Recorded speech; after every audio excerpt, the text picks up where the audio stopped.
Donc, bonjour à tous et merci aux organisateurs pour cette invitation à ce séminaire virtuel. Je suis Lucie Kibel et je vais vous parler d'une partie de mes travaux de thèse qui concerne la simulation d'écoulement diphasique aux vapeurs en présence de gaz incondensables. Et plus particulièrement, je vais m'intéresser dans cette présentation aux aspects thermodynamiques de la modélisation. Donc, ma thèse faisait l'objet d'un contrat CIFRE, donc je l'ai terminée là en octobre dernier. Et elle a été dirigée donc, par Philippe Eluy de l'Université de Strasbourg et encadrée côté industriel par Uris, ingénieur-chercheur à EDF R&D.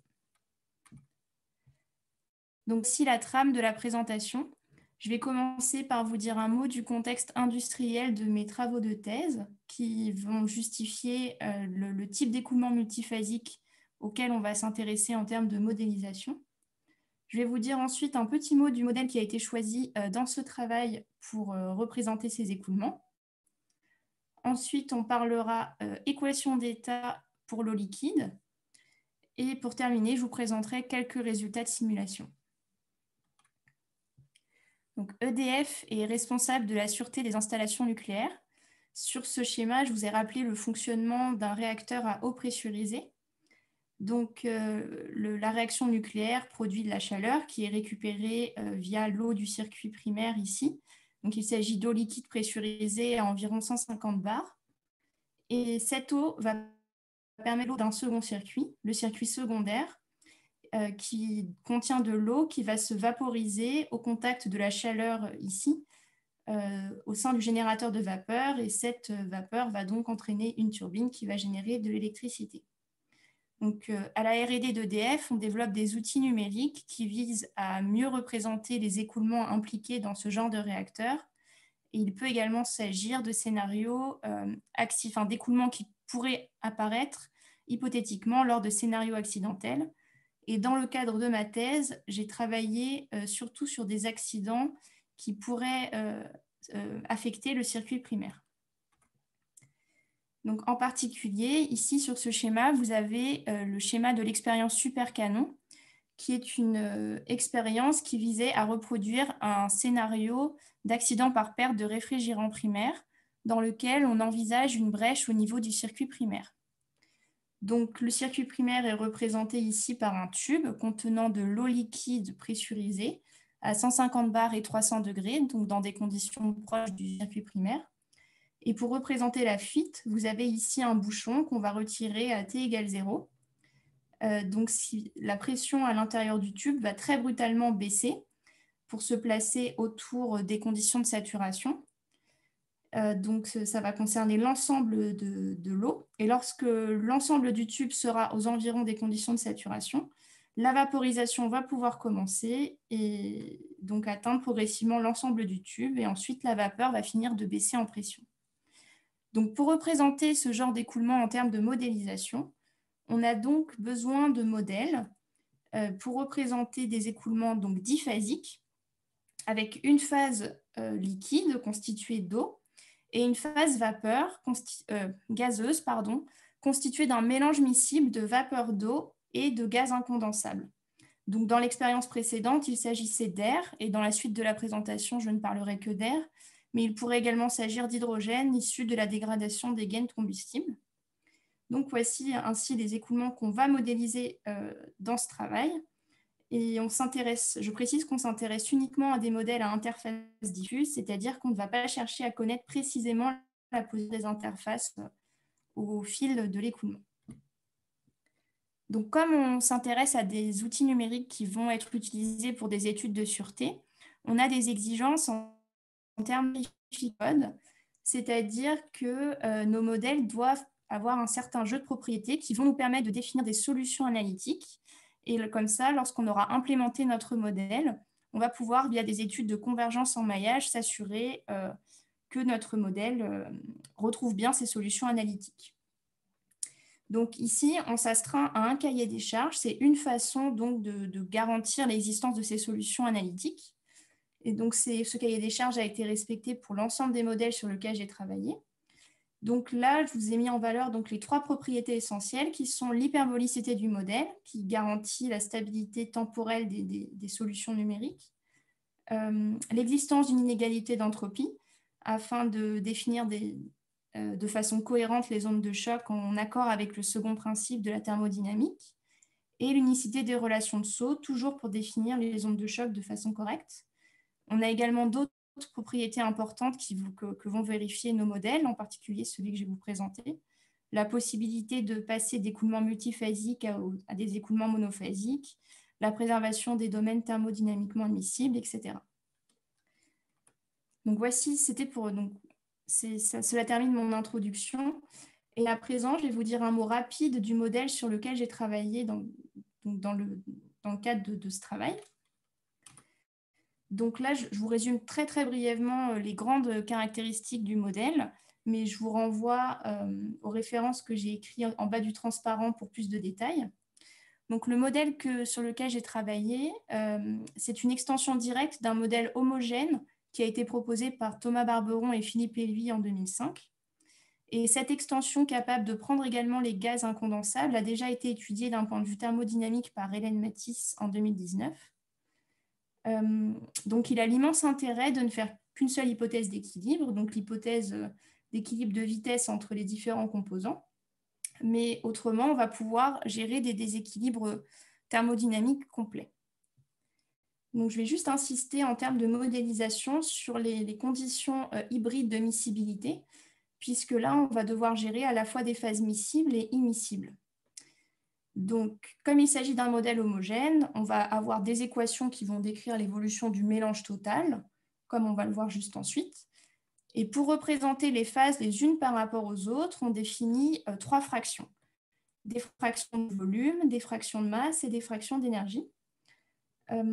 Et donc, pour traduire les hypothèses à des contraintes en termes de grandeur, donc le fait que l'eau liquide et la phase gazeuse soient immiscibles, ça se traduit par des relations entre les volumes, les masses et les énergies, tandis que le fait que la vapeur d'eau et l'air soient miscibles se traduisent par d'autres contraintes. Et donc, si on passe à présent, on traduit ces contraintes en termes de fractions, on obtient donc les relations suivantes sur les fractions. Donc, je vais directement passer donc, au système d'équations qu'on obtient suite à cette modélisation. Donc, comme je vous l'ai dit, il s'agit d'un modèle homogène. Donc, vous reconnaissez très simplement le système de l'air pour les grandeurs de mélange du modèle, donc la densité, la quantité de mouvement, la quantité d'énergie. Et pour les fractions, vous avez 5 équations, pardon. La fraction d'air, de masse d'air, est simplement convectée dans l'écoulement, tandis que les autres fractions sont à la fois convectées et soumises à des termes sources qui vont nous permettre donc d'échanger entre les différents champs de l'écoulement. Ces termes sources s'écrivent comme un retour vers l'équilibre thermodynamique grâce à un terme de relaxation ici. Et tel quel, le modèle, pour le fermer, vous avez besoin de définir une équation de pression pour le mélange et une équation pour ce paramètre de relaxation lambda. Donc, c'est sur ces deux fermetures que j'ai beaucoup travaillé. Et dans la suite de la présentation, je vais d'abord vous parler de la fermeture pour la loi de pression P avant de vous parler du temps de relaxation dans la toute dernière partie de la présentation. Donc, pour définir la loi de pression de mélange, on part d'équations d'état complètes pour chacun des champs présents dans l'écoulement. Donc, en particulier, ici, on part des entropies spécifiques en fonction des volumes spécifiques et de l'énergie interne pour le liquide, la vapeur et l'air. Grâce à la relation de Gibbs, on va pouvoir déduire l'ensemble des autres grandeurs thermodynamiques uniquement à partir des dérivées partielles de l'entropie par rapport au volume spécifique et à l'énergie interne. Ainsi, on va déduire de cette façon-là les pressions phasiques et les températures phasiques. Pour remonter aux grandeurs de mélange, on fait cette hypothèse sur l'entropie du mélange, qui est que l'entropie s'écrit comme la somme des entropies phasiques pondérées par les fractions de masse. Grâce à cette hypothèse, on va pouvoir écrire l'équivalent de la relation de Gibbs phasique, mais cette fois-ci pour le mélange complet. Et grâce à cela, on va pouvoir en déduire la loi de pression de mélange uniquement en fonction des fractions et des quantités thermodynamiques phasiques. Donc ça, c'était la démarche générale. Ce qu'il nous reste à faire, c'est choisir quel type d'équation d'état complète pour chacune des phases on va choisir.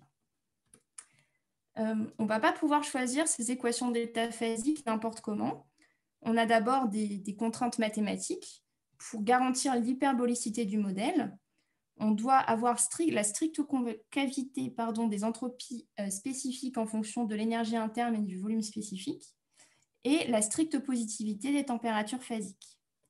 Mais en plus de ces contraintes mathématiques, on a également des contraintes d'ordre pratique à ne pas négliger, puisque on va avoir besoin que notre équation d'état soit disponible dans plusieurs plans thermodynamiques. On a absolument besoin du plan Euto, puisque c'est dans ce plan qu'on va pouvoir définir facilement d'un point de vue numérique les bonnes ondes de choc.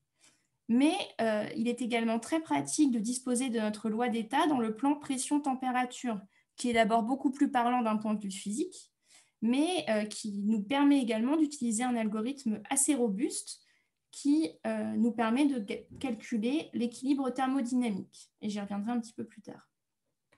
Donc nous, on va s'imposer d'avoir des équations d'état disponibles dans ces deux plans thermodynamiques. Une première équation d'état classique est l'équation de gaz-Red. Il s'agit d'une extension du gaz parfait appropriée pour représenter des liquides. Donc, vous l'avez ici exprimé en fonction, donc en termes d'entropie dans le plan Euto, ou encore en termes de potentiel chimique dans le plan PT. Et le gros intérêt de cette loi, c'est qu'elle est disponible explicitement dans ces deux plans et que tous les changements de plan sont explicites. De plus, elle est admissible, on va dire, en conditions normales, en termes de convexité et de positivité. On n'a pas de souci avec les lois de Gaz-Red. Et donc, c'est évidemment une loi très, très simple à manipuler et très rapide en termes de temps CPU. Le défaut de cette loi, c'est que pour caler les différents coefficients qui interviennent dans la loi, donc le CV, le Q, le gamma, etc., vous allez vous placer autour d'un point de fonctionnement que j'ai représenté par exemple ici dans le plan température-pression, et que si vous regardez la précision de votre loi par rapport à une loi de référence, ici IAPWS, vous voyez que la précision se dégrade lorsqu'on s'éloigne trop de ce point de fonctionnement. Et donc ça peut être un désavantage lorsqu'on s'intéresse à des simulations de termes accidents par perte de réfrigérant primaire, comme ce que je vous ai présenté en introduction, où dans une même simulation, on va parcourir des gammes de pression et température très importantes. Donc, si on cherche à faire mieux que cela, il existe des extensions de la loi de Gaz-Red, notamment les lois de type Noble-Abel-Stephen Gaz, dans lequel on rajoute un paramètre supplémentaire, ici le petit b, qui est une translation en fait du volume spécifique. Et dans ce travail, je vous propose même de regarder des extensions de cette loi NASG, une extension qui propose une capacité calorifique CP qui s'exprime comme un polynôme de la température. Donc, cette fois-ci, comme je vais vous montrer juste à suivre, on gagne en précision, mais le défaut, c'est que on a déjà avec cette loi, donc ici exprimée en termes de potentiel chimique dans le plan PT, on n'a plus l'inversion explicite vers le plan Euto. Et en plus, on a une contrainte à vérifier a posteriori une fois qu'on a choisi nos coefficients. On doit bien s'assurer que cette inégalité est respectée pour que notre modèle soit effectivement hyperbolique.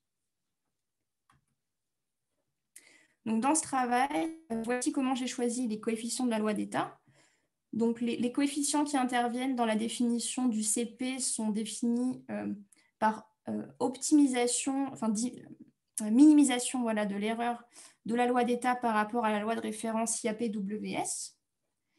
Les coefficients de type un peu Stephen Gaz ont, eux, été calés à partir d'une extension d'une méthode empirique classique. Donc, en gros, un peu comme le Stephen Gaz en se calant autour d'un point de référence. Et enfin, les deux derniers coefficients ont été calés en se recalant sur la saturation de IAPWS. Et les résultats Stephen Gas que je vous présente ensuite sont, eux, obtenus avec des coefficients obtenus par optimisation par rapport à IAP-WS. Donc, à gauche, vous avez l'erreur relative qu'on commet avec la loi NASGCK, tandis qu'à droite, c'est l'erreur relative pour la loi de Stephen Gas. Ici, je vous ai représenté l'erreur, donc je vous ai comparé l'erreur sur les volumes spécifiques dans le plan préfacture et l'erreur relative, donc en prenant donc, l'erreur est relative donc, en pourcentage et j'ai saturé l'erreur à 5%, c'est-à-dire que dès que vous êtes orange sur le dessin, l'erreur vaut au moins 5%, mais dans les faits, elle peut même être bien plus élevée. Donc, ce que vous voyez, c'est qu'on a une bonne amélioration lorsqu'on utilise la loi de NASGCK par rapport à la loi de Stephen Gas. Et c'est même encore plus spectaculaire si on regarde une autre grandeur, par exemple la capacité thermique CP, qui est ici bien plus précise avec la loi de NASGCK. Donc, ceci justifie pourquoi est-ce qu'on choisit d'utiliser cette loi d'état dans notre application pratique que je vais vous présenter tout de suite. Donc, dans les simulations qui suivent, j'ai donc choisi cette loi de NASGCK pour représenter l'eau liquide, tandis que la vapeur d'eau et l'air sont, eux, représentés par deux Stephen Gas, et même un gaz parfait pour l'air. En termes de méthode numérique, le modèle est simulé à l'aide d'une méthode à pas fractionnaire classique, c'est-à-dire qu'on va d'abord prendre en compte la partie convective du modèle par un schéma de volume fini. Donc ici, on a choisi le schéma de relaxation proposé par Christophe Chalon et Jean-François Coulombelle, qui a l'intérêt d'être très robuste, y compris lorsqu'on utilise des lois d'état réalistes. Et dans un second temps, on va tenir compte des termes sources. Et donc, la grosse difficulté de cet algorithme ici, donc dans l'application des termes sources, c'est donc de calculer l'équilibre thermodynamique. C'est vraiment ce qui est le plus difficile d'un point de vue numérique ici. Donc, je vous rappelle que l'équilibre thermodynamique est défini dans le modèle comme l'ensemble des fractions qui maximisent l'entropie du mélange à volume spécifique taux et énergie interne E donnée. Et pour l'obtenir en pratique, on utilise un algorithme qui va caractériser cet équilibre thermodynamique par des contraintes sur les grandeurs phasiques. Donc, si l'équilibre thermodynamique est tel que les trois champs sont présents, on va avoir équilibre des températures, donc TL égale TV égale TA, les pressions phasiques qui, elles, vont satisfaire la loi de Dalton, c'est-à-dire pression liquide égale à la somme des pressions vapeur et air, tandis que les potentiels chimiques liquides et vapeur vont s'équilibrer. La difficulté, c'est que l'équilibre thermodynamique peut également être un point dans lequel il n'y a pas d'air, ou alors un point dans lequel il n'y a pas de vapeur, ou un point dans lequel il n'y a pas de liquide. Et on est face dans ce cas-là à des conditions d'équilibre dégénérées. Il peut même s'agir d'un cas complètement monophasique. Et donc, d'un point de vue numérique, c'est ça qui est assez difficile à gérer, puisque dans les faits, dans le modèle, on considère qu'un des trois champs est absent lorsque sa fraction est en deçà d'un certain seuil arbitraire qu'on fixe à 10-13. Et si par malheur l'équilibre thermodynamique se trouve trop près de ce seuil, on va avoir des cas où on va avoir des difficultés à identifier véritablement un point d'équilibre. Donc, on a donc, sur l'expérience super canon que je vous ai présentée en introduction. Donc, je vous rappelle, un tube d'eau liquide pressurisé à 150 bars et 300 degrés. Et là, ce que je vais vous montrer dans la suite, ce sont des courbes de pression au cours du temps prises ici au fond du tube. Donc, la mise en données numérique de cette expérience, c'est un état gauche constitué majoritairement de liquide, un état droit constitué majoritairement d'air, avec tout de même une petite fraction de vapeur pour respecter des conditions d'humidité classiques. Donc là, on va commencer par se mettre à lambda égale à 0. Donc lambda, c'est mon paramètre de relaxation qui intervient là dans mes termes sources. Et quand je le prends égal à 0, ça veut dire que je considère que je suis toujours à l'équilibre thermodynamique au cours de ma simulation. Et donc là, ce qu'on va faire varier, c'est la proportion d'air dissous dans le liquide, donc dans le tube. Donc dans l'expérience supercanon, le tube est dégazé, on le sait, mais ce dégazage n'est pas forcément complètement parfait. Et donc ce qu'on cherche à regarder ici, c'est la variabilité des résultats en fonction de cette petite fraction d'air dissoute dans l'eau. Donc voici les résultats obtenus. En noir, vous avez la courbe expérimentale. Donc ce sont les mesures. Tandis que les courbes en couleur, ce sont les résultats de simulation. Et donc les différentes courbes, ce sont différentes fractions d'air à gauche dans le liquide. Donc vous voyez que les résultats sont extrêmement dépendants de la fraction d'air choisie. Ce qui saute aux yeux dans un premier temps, c'est qu'on n'est pas au bon niveau de pression. Enfin, qualitativement, on a les résultats, c'est-à-dire une baisse de pression extrêmement rapide, un plateau de pression, puis une baisse plus douce. Mais on n'est pas du tout au bon niveau de plateau de pression. En réalité, ce niveau-là, ça correspond aux conditions de saturation à l'équilibre thermodynamique, donc c'est cohérent. C'est simplement que cette hypothèse d'équilibre thermodynamique ne semble pas suffisante pour obtenir des résultats complètement réalistes dans ce cas-là. On va avoir besoin de prendre en compte les effets de hors équilibre thermodynamique. Et donc, si on s'intéresse un petit peu plus, je reviens à ma fraction d'air variable. Si je fais un petit zoom sur les premiers instants de la simulation, vous constatez que suivant la quantité d'air présente dans le mélange, le front de dépressurisation va avoir ou pas une vitesse cohérente par rapport à l'expérimental. En effet, donc on a estimé ici à environ 900 mètres par seconde la vitesse du son dans le mélange dans les conditions expérimentales, alors que si on regarde cette vitesse du son avec notre loi d'état NaSgCk dans de l'eau pure, elle est plutôt de l'ordre de 1500 mètres par seconde, ce qui est cohérent avec APWS. Donc vous voyez que pour obtenir la bonne vitesse du mélange, on doit faire l'hypothèse ici qu'une petite fraction d'air est effectivement dissoute dans notre liquide. Donc c'est ce que vous voyez ici, la courbe orange qui a, elle, la bonne célérité par rapport aux courbes ici où la fraction d'air est considérée comme trop faible par rapport à l'expérience. Donc ce que ça montre ici, c'est bien l'influence des gaz incondensables qui peut modifier assez fortement les propriétés thermodynamiques du mélange. Donc ici, la vitesse du son. Donc c'est pour ça que dans les simulations suivantes, on a fixé la fraction d'air à 5-10-5. Et donc je passe à la suite. Cette fois-ci, pour avoir des résultats plus réalistes, on va modifier ce paramètre de relaxation. Donc cette fois-ci qu'on ne va plus prendre à 0 pour retarder l'équilibre thermodynamique. Donc on a bien fixé la fraction d'air par rapport à la valeur obtenue précédemment. Et ce que je vous propose, c'est de regarder deux petits modèles pour le temps de relaxation lambda. D'abord un modèle joué qui a été mis au point pour s'assurer que c'était bien grâce à ce paramètre qu'on pouvait améliorer qualitativement les résultats de la simulation. Donc c'est vraiment purement un modèle jouet, donc il n'y a pas de justification physique, on va dire, derrière. Et le second modèle que je vous propose, c'est un premier petit modèle qui se fonde sur la théorie de la nucléation, donc avec un petit peu plus de physique dedans. Donc je vais vous présenter d'abord ces deux modèles. Donc le premier, le modèle joué, donc à la limite, peu importe son expression, vous voyez qu'il s'agit d'une exponentielle pondérée par une fonction un peu de type sinusoïdal.